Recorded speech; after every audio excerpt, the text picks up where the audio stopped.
Bang Nuim Hayat, apa kabar?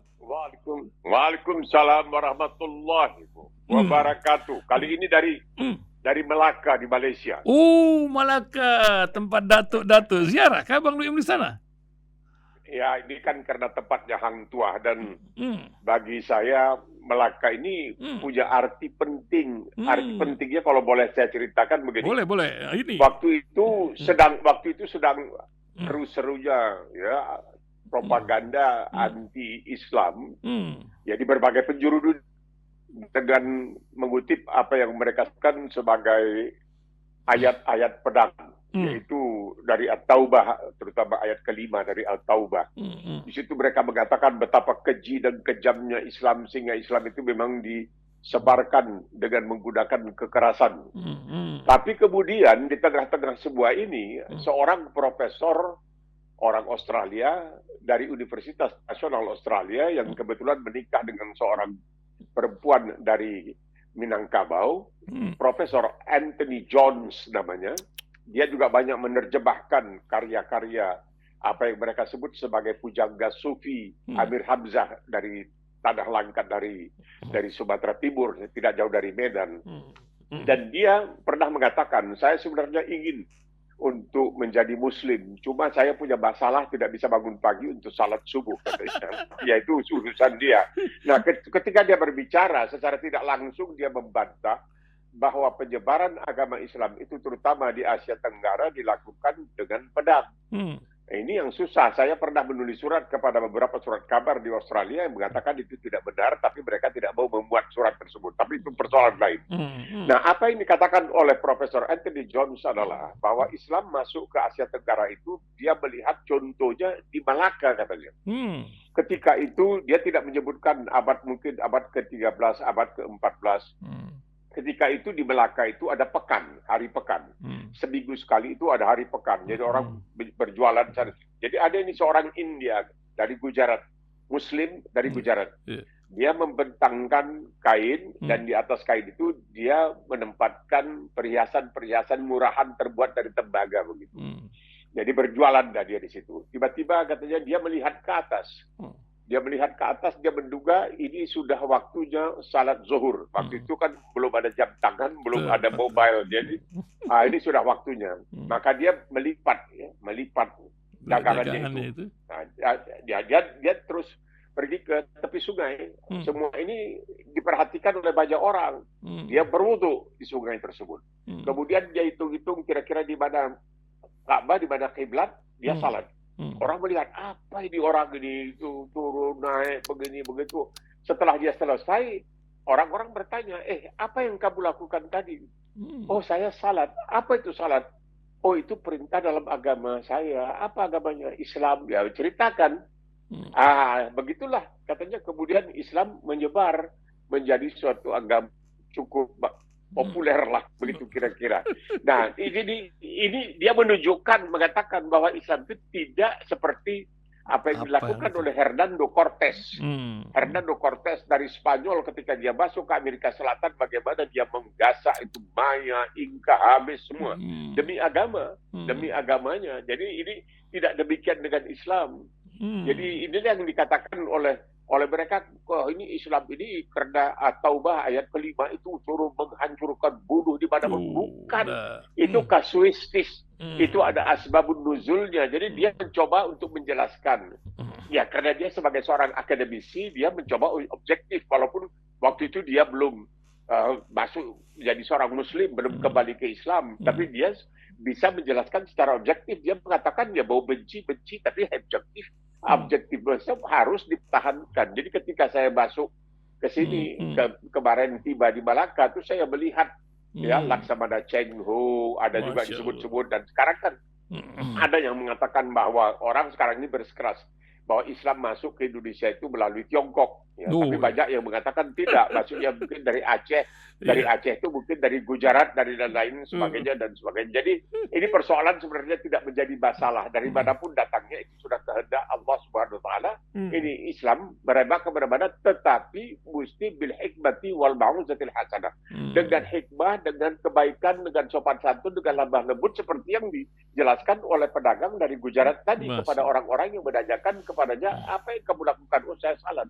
Nah, Mhm. begitulah masuknya. Jadi menarik sekali bagi saya melihat ini. Jadi Masya ketika berada di Di Melaka untuk Malaka. Tapi kesekian kalinya, ada yang lebih menarik lagi, Bang Nuim ini secara literasi saya pernah baca siapa Bang Nuim ini rupanya dulu Makawi ini datuk-datuknya. Geopolitik berubah pasca Turki Utsmani memilih Malaka atau Malaysia ini menjadi daerah hijrahnya. Tentu kecerdasan Datuk Bang Nuim ini mempunyai alasan. Apakah itu diantaranya juga Bang Nuim? tidak juga. Yaitu beliau memang dianggap sebagai waktu itu Syekhul Islam Hmm. untuk daerah Kedah, tapi dia kemudian Hmm. dia kepingin katanya dimakamkan di tempat yang banyak air. Makanya dia kemudian entah bagaimana, Hmm. barangkali keinginannya itu menjadi kenyataan ketika dia berada di Pulau Pinang, di Hmm. sebuah tempat bernama Batu Uban. Hmm. Dia wafat di sana dan Mas- kemudian dimakamkan di hmm. pekuburan di depan masjid di Batu Uban, itu persis di pinggir laut. Masya Allah. Jadi dia di sana, dia Hmm. sebagai Syekhul Islam Hmm. waktu itu yang diminta. Dan Hmm. juga ada dalam beberapa kasus kabarnya beliau juga Allahyarham Hmm. itu diminta datang ke Medan, ke Delhi untuk menentukan kiblat dari Hmm. masjid-masjid yang dibangun itu. Katanya beliau diminta karena mempunyai ahli falakiyah, Dia- ahli astronomi, maka dia diminta untuk menentukan kiblat. Itu ceritanya. Tapi Masya ya, Allah. itu dialah. Ya, tak jauhlah pohon jatuh, buah pohon jatuhnya dari pohon, insya Allah. Nah, Bang Nuim, ini masalah geopolitik dulu lah sebelum cerita dalam negeri ya, Bang Nuim ya. Ini pergolakan terjadi, Lebanon menyatakan negaranya dalam keadaan perang. Juga Perdana Menteri Bennett, bekas Perdana Menteri itu mengatakan, jangan tinggalkan ini negeri. Nampaknya sedang terjadi sesuatu dan tidak akan baik-baik saja ke depan ini di Timur Tengah, sementara Gaza masih terus bergejolak. Apa yang Bang Nuim lihat dari perkembangan terakhir ini, Bang? Ya, menarik, Hmm. karena biar bagaimanapun kita tidak bisa melupakan kenyataan dalam tahun 2006 Hmm. bahwa Israel itu pernah dipermalukan oleh Hizbullah. Hmm. 34 hari tidak juga bisa dia menaklukkan Hizbullah, tidak bisa menghabisi Hizbullah, tidak bisa memusnahkan Hizbullah. Itu bagi Barat waktu itu dianggap ini berbahaya karena memberikan seakan-akan pelajaran kepada orang-orang yang anti-Israel bahwa Israel itu tidaklah kebal, Israel itu tidaklah sakti seperti yang selama ini digambarkan. Itu satu. Kedua, sekarang ini sudah berapa puluh ribu orang-orang Israel yang mengungsi dari daerah utara, yaitu di daerah utara yang berbatasan dengan Lebanon. Belum apa-apa mereka sudah mulai pindah. Nah, kalau sekiranya terbuka dua front, di utara dan di selatan, ini bisa membuat Israel agak kesulitan. Tapi ini barangkali yang tidak begitu banyak dibicarakan orang. Kenyataan bahwa kian banyak orang-orang dari Israel yang pindah dari Israel. Jadi dahulu mereka berdiaspora, yang sekarang ini orang-orang perantauan Indonesia juga mengaku dirinya diaspora. Saya katakan, kenapa? Kita berantau, bukan diaspora. Orang Yahudi berdiaspora, ya udahlah itu mau di mereka lah.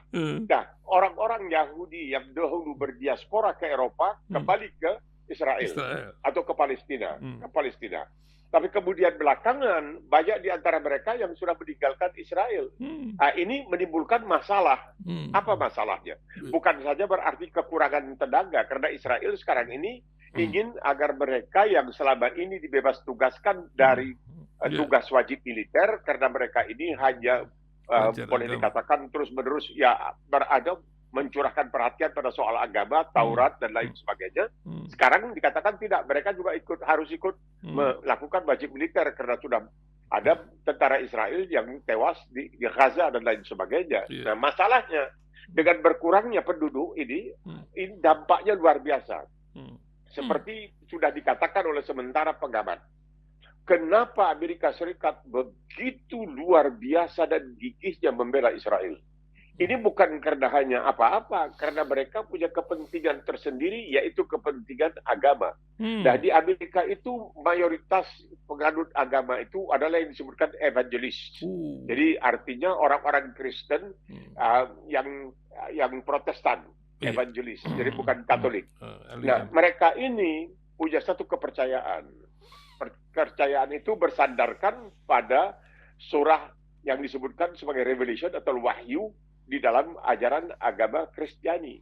Di dalam ajaran wahyu itu atau revelation itu dikatakan tidak akan terjadi kiamat sebelum seluruh umat Yahudi berkumpul di suatu tempat, maksudnya di Israel. Makanya banyak di antara mereka itu yang dahulu meminta kepada Amerika, meminta kepada Israel, jangan berikan sejengkal tanah pun kepada Palestina. Karena kalian akan maksudnya ini sebuah tanah yang ada di sana ini untuk berkumpulnya orang-orang Yahudi yang datang dari berbagai penjuru dunia yang jumlahnya sekarang kira-kira 14 juta. Dan setelah mereka semua berkumpul di sana, barulah kata mereka Yesus turun dengan menunggang kuda putih disertai dengan 2 juta malaikat. Dan apa yang terjadi? Yesus menanyakan kepada umat Yahudi, apakah kamu menerima saya sebagai juru selamat? 2/3 mengatakan tidak, 1/3 mengatakan iya. Terjadilah peperangan yang namanya Armageddon. Armageddon itu sebuah tempat yang tidak begitu jauh dari Haifa di Israel sekarang ini. Nah, kalau sekiranya bagi orang Amerika ini penting sekali, akhir zaman ini penting sekali. Mereka sangat mendambakan ini terjadi yang disebutkan end time, berakhirnya waktu, end time. Mereka sangat mendambakan ini terjadi, sehingga setiap ada karya yang berkenaan dengan akhir zaman itu larisnya luar biasa. Nah, kalau ini terjadi, kian banyak orang Israel, banyak mereka pindah ke Cyprus malahan. Banyak yang pindah ke Cyprus. Mereka masuk ke sana. Nah, ini artinya bukannya mereka kembali ke Israel, tapi mereka malahan meninggalkan Israel. Ini berarti akan menunda kedatangan juru selamat, yaitu Yesus kembali ke bumi sebagaimana yang pernah dijanjikan kata mereka. Nah, jadi ini merupakan masalah bukan hanya untuk Israel, tetapi juga untuk mereka yang keyakinannya adalah bahwa kedatangan kembalinya Yesus ke bumi ini setelah berkumpulnya semua orang Yahudi di satu tempat, yaitu di Israel. Dan ini nampaknya makin tertunda lagi dan mereka tidak suka kalau ini sampai terjadi. Jadi kita melihat di sini bahwa dalam semua ini banyak yang malahan kecewa jadinya dengan keadaan seperti sekarang ini. Apakah ini suatu agenda manusia ataukah ini sebagai makar dari Allah Subhanahu wa taala? Wallahu a'lam, ya kita harus menunggu sampai akhirnya. Iya. Bahkan gereja-gereja di Yerusalem sekarang lagi uring-uringan karena dikenakan pajak yang cukup besar ini yang belum pernah terjadi. Ini kan juga ya lucu-lucuan luar biasa. Nah, Bang Nuim, dari cerita Palestina kita balik ke dalam negeri. Ini Bang Nuim tahu nggak nih IQ orang Indonesia ini rata-rata tuh 78. Urutan ke 130 dari banyak negara ya, masuk nomor-nomor buncit lah begitu ya. Entah macam mana ini. Dan saya ingin korelasikan dengan berita tentang bocor lagi data. Nggak mundur-mundur pula lagi. Saya nggak tahu kalau di Australia ini bocor data macam begini. Tahu ini kita di LR, apa namanya tuh kalau data diri kita ini, wah dijual belikan di mana-mana gitu. Bagaimana Bang Nuim melihat sebuah cerita ini, Bang? Ini terjadi di mana-mana. Di Australia terjadi ransomware. Misalnya ketika itu di tempat saya membeli HP saya di Optus itu terjadi di pusat asuransi kesehatan yang dikelola oleh negara, kira-kira begitu namanya, Medicare dan sebagainya. Itu terjadi di mana-mana, tapi dengan cepat mereka mencoba untuk melakukan bagaimana mengatasi semua ini, dan ada dalam hal-hal tertentu juga pemberian ganti rugi dan lain sebagainya karena terungkap kan rahasia orang. Misalnya kalau sekarang asuransi kesehatan, si Polan ini pernah rupanya dirawat soal ini itu nanti bisa digunakan untuk melakukan pemerasan. Itu terjadi di mana-mana. Tetapi dengan cepat itu kemudian bisa diatasi dan lain sebagainya. Dan itu banyak yang melakukan itu kabarnya dari Rusia. Dan mereka murni melakukan hal itu untuk kepentingan keuangan dan lain sebagainya. Tapi yang terjadi di Indonesia sekarang ini malahan kemudian dicemooh. Ada suatu kartun begitu, suatu yang orang mereka begitu lalu mengatakan kepada yang meminta tebusan. Ini juru bicara katanya ya ini cerita ini sebenarnya ini lelucon. Juru bicara pemerintah Indonesia mengatakan, oke lah, kamu minta berapa? Oh, kami minta 8 miliar rupiah. Oke. Tapi nanti dalam invoice-nya kamu bikin 12 ya. Jadi itulah ini hal seperti ini juga dimanfaatkan. Tapi ini semuanya terjadi. Sampai sekarang ini belum ada suatu cara yang bisa dipastikan akan bisa mencegah terjadinya peretasan yang terjadi seperti yang sekarang dialami oleh pemerintah Indonesia. Ya ini masalah. Tapi mesti ada sebenarnya backup-nya. Jadi mesti ada, kalau ibarat pemain bola itu ada serapnya. Ini barangkali yang belum terpikirkan karena mungkin kita menganggap tidak akan mungkin ada orang yang mau meretas. Untuk apa sih kalau Indonesia, lihatlah IQ-nya aja katanya sampai 130. Mengapa begitu kan? Nah, ini masalah yang harus dipikirkan sungguh-sungguh. Karena biarpun banyak orang kita yang cerdas, tapi lebih banyak yang tidak cerdas. Jadi seperti ada yang mengatakan 10% warga Indonesia itu adalah orang-orang yang punya S3, begitulah kira-kira. 30% yang punya S2, S1. Nah, ini yang 60% ini yang nunggu bansos. Begitu diganti bansos, dia lalu menetapkan pilihan. Ini menjadi masalah. Tapi ada kenatan barangkali sengaja dibiarkan untuk menjadi penunggu bansos daripada dicerdaskan kehidupannya. Padahal dikatakan dalam Undang-Undang Dasar kita perlu mencerdaskan kehidupan bangsa. Bagaimana kita bisa mencerdaskan kalau kita memberikan batasan-batasan terhadap terutama ketika orang menyampaikan pandangannya. Jadi kebebasan untuk menyatakan pandangan itu. Jadi kalau Soekarno mengatakan berikan aku 20 pemuda aku guncang dunia, ya itu retorika saja.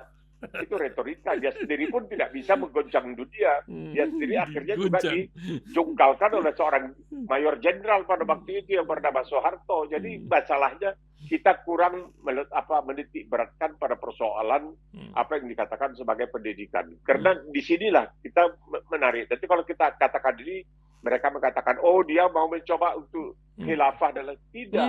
Karena dalam Islam dikatakan, Rasulullah SAW mengatakan itu menuntut ilmu itu fardu, wajib untuk semua anak-anak dan sebagainya. Nah, kalau kita tidak bisa memberikan, oleh sebab itu di Australia misalnya, ada undang-undang dasarnya dikatakan pendidikan itu pertama, kedua sekuler, ketiga cuma-cuma. Wajib, sekuler, dan cuma-cuma. Nah, menarik begini. Ada beberapa sekolah di Australia waktu itu yang menerima murid-murid dari luar negeri. Bukan ini masih di SMP, SMA ya. Menerima murid dari luar negeri. Dengan bayaran, ketahuan. Lalu dikatakan tidak bisa. Kenapa? Undang-undang dasar dan tidak diubah. Karena tidak ada nggak ada iparnya atau apa di situ ya. Nggak bisa diubah undang-undang dasar. Akhirnya sekolah-sekolah ini malu, sudah ada anak yang sudah terlanjur diterima, ya mereka sudah sekolah di sana tanpa biaya. Artinya cuma-cuma, karena wajib, sekuler, dan cuma-cuma pendidikan. Dan cara pendidikannya juga agak berbeda. Diberikan kesempatan untuk bertanya dan kalau perlu untuk berbantah. Itu penting. Jadi begini, saya ceritakan, waktu saya mengerjakan pasca sarjana di Universitas Monash, saya mengambil jurusan politik, ada seorang dosen dari sebuah universitas yang sangat ternama di Indonesia. Dan dia mengatakan kepada saya, Bung, saya nggak setuju ini. Ya kalau nggak setuju, sampaikan. Waduh, saya nggak lulus. Oh tidak, saya bilang. Sampaikan. Kamu sampaikan, nanti kamu bantah, kamu mesti bisa mendukung apa yang kamu sampaikan. Tidak bisa ngomong saja. Oh begitu, ya begitu. Jadi yang terjadi dengan saya ketika itu, jadi tesis saya itu judulnya Hak Asasi Manusia dan Pembangunan di Indonesia. Ketika saya sampaikan oleh pembimbing saya, seorang lulusan Universitas Cornell di Amerika Serikat, yang sebenarnya dari Malaysia, dan sahabat karib dari Arif Budiman, dia tidak setuju dengan kesimpulan saya dalam tesis itu. Jadi dia menolak. Nah, saya pergi ke kepala jurusan. Kepala jurusan mengatakan tidak apa-apa, nanti kita sampaikan katanya kepada 2 orang peneliti lainnya. Alhamdulillah disampaikan dan diterima. Jadi artinya kita boleh berbeda pandangan.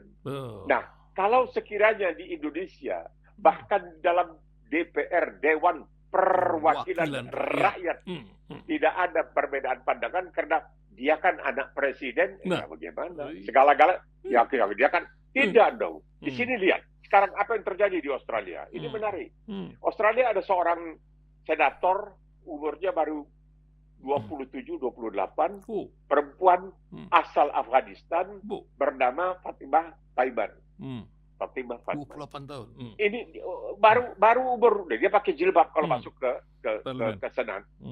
Dia sekarang ini habis-habisan dikata-katain, bahkan bukan dipecat ya, tapi dikeluarkan dari kelompok partai buruh karena dia partai buruh, karena dia melawan partai buruh dan dia mengatakan pemerintah Australia wajib mengakui Palestina. Dia berani mengatakan, sedangkan pemerintah belum, tapi dia tidak peduli. Nah, karena dia mewakili rakyat, pemerintah tidak bisa bikin apa-apa kecuali partai bisa. Partai mengatakan, oke, kamu tidak lagi diikut sertakan ketika Caucus ikut misalnya, kamu tidak diikutkan, dia nggak jadi soal. Dia bersama dengan Partai Hijau dan dia mengatakan pemerintah Australia wajib mengakui negara Palestina. Dan tidak ada masalah. Dia seorang pertama, ingat ya, dia seorang yang datang ke sini barangkali dengan perahu reot bersama ayahnya. Ya, kemudian besar pakai jilbab masuk ke dalam, tidak ada yang berani mengatakan ini dan itu karena dia mewakili rakyat. Jadi kalau dikatakan Vox Populi, Vox Dei, ini berlebihan, suara rakyat, suara Tuhan, harusnya yang di DPR tidak ada. Sekarang sudah dikatakan kita tidak punya oposisi, kita tidak perlu oposisi. Nah, bagaimana? Ada perkataan, ya ada is custodes ipsos custodes. Siapa yang mengawasi sang pengawas?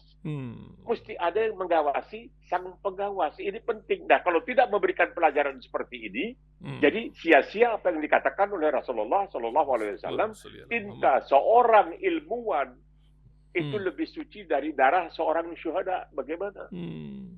Itu pentingnya. Tingginya, nilainya itu tingginya.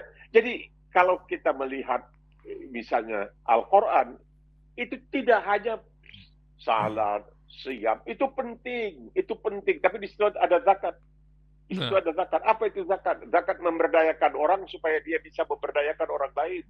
Dan yang paling penting adalah bahwa Quran itu juga syarat dengan ilmu pengetahuan. Ini penting dan ya di dalam hidup Rasulullah pun ada perbantahan yang terjadi antara Rasul dengan.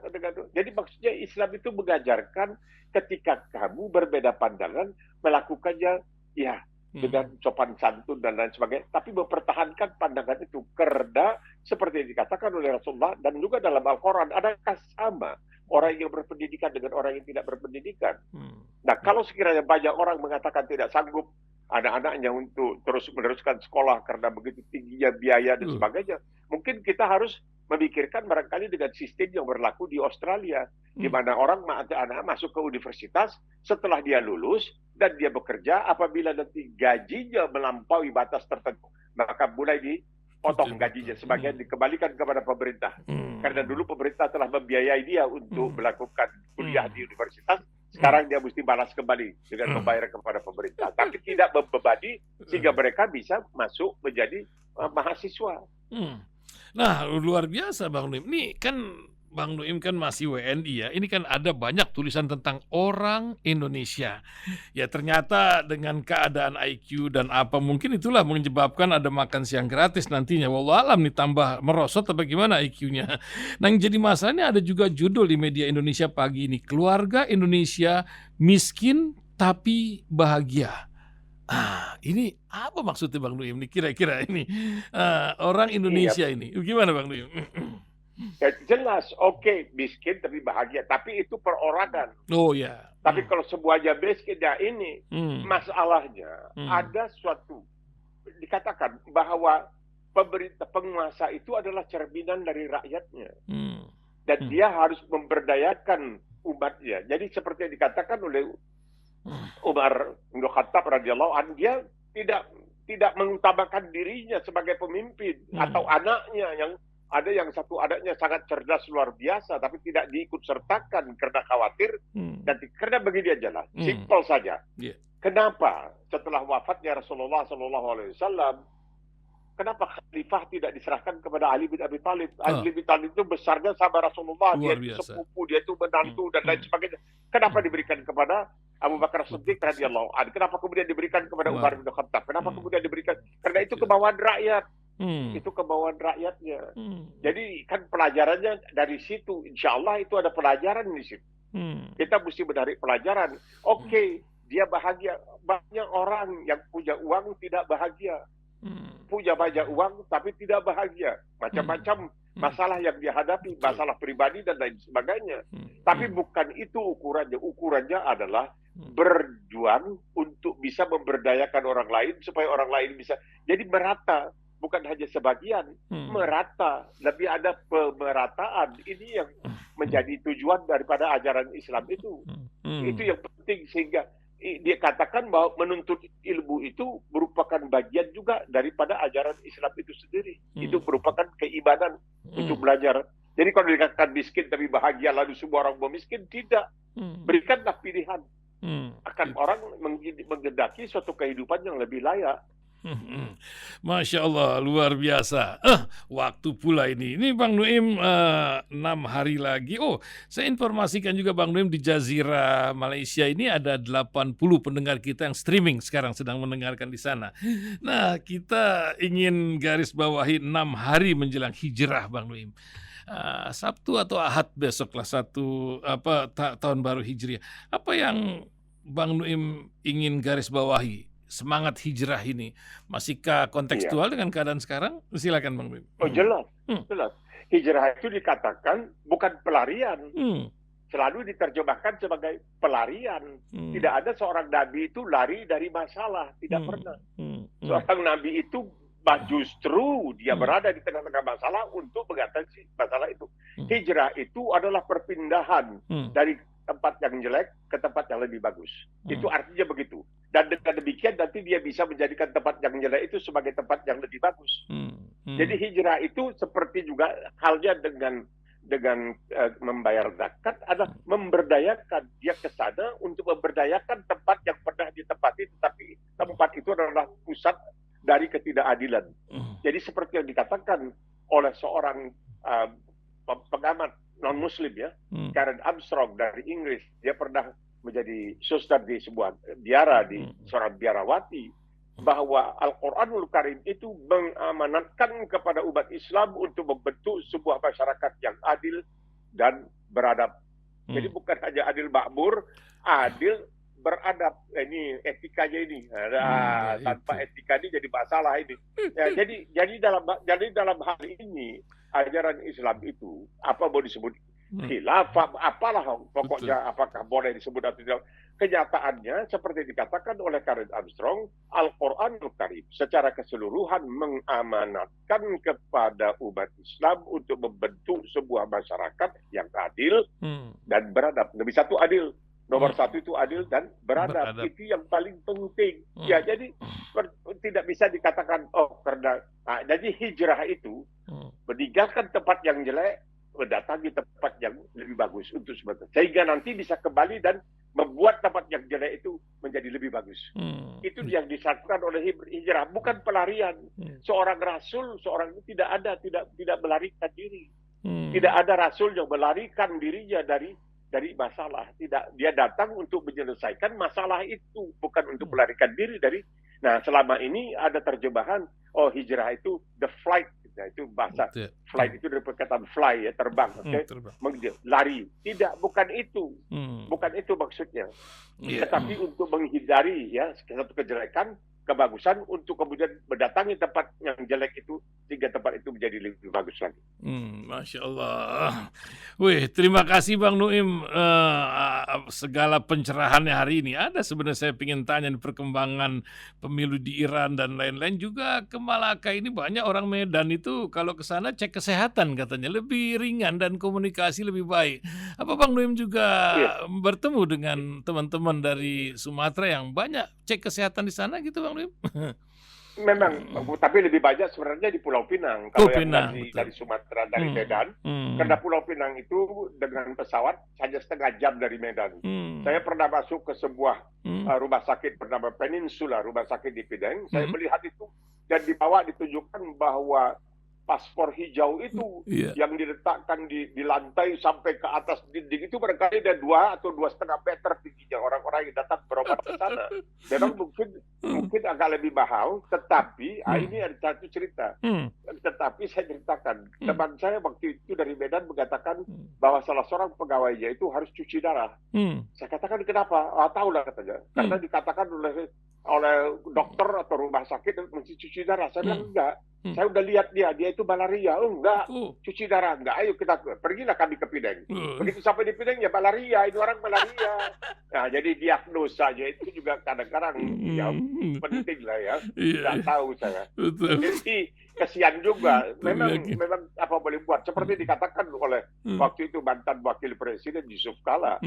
Itu orang Indonesia menghabiskan berapa triliun rupiah setiap 1 tahun untuk berobat ke luar negeri. Ini kan tidak adil. Pemimpinnya kecuali Soeharto dulu. Kalau Soeharto tidak mau berobat ke luar negeri. Tapi pernah katanya pernah dia diam-diam pergi ke Texas untuk berobat. Tapi tidak diketahui oleh banyak orang kabarnya. Dan dia tidak mau. Dia memberikan kesan bahwa dia tetap pergi ke rumah sakit Pertamina. Tapi kan banyak orang yang tidak mampu. Terpaksa di Indonesia yang mampu. Ini bagaimana? Karena tidak percaya kepada dokter kita atau bagaimana? Wallahu a'lam. Ya begitulah manusia ya, luar biasa sandiwara ini. Terima kasih Bang Nuim, pagi-pagi gini sudah menemani orang yang banyak yang bilang nih, aku kalau sudah dengar Bang Nuim, batuknya pun kata aku duduk dengar katanya, baru ceritanya. Insyaallah sehat selalu Bang Nuim, terus semangat dan bermanfaat untuk banyak orang. Syukran kasih. Amin ya rabbal alamin. Assalamualaikum warahmatullahi wabarakatuh.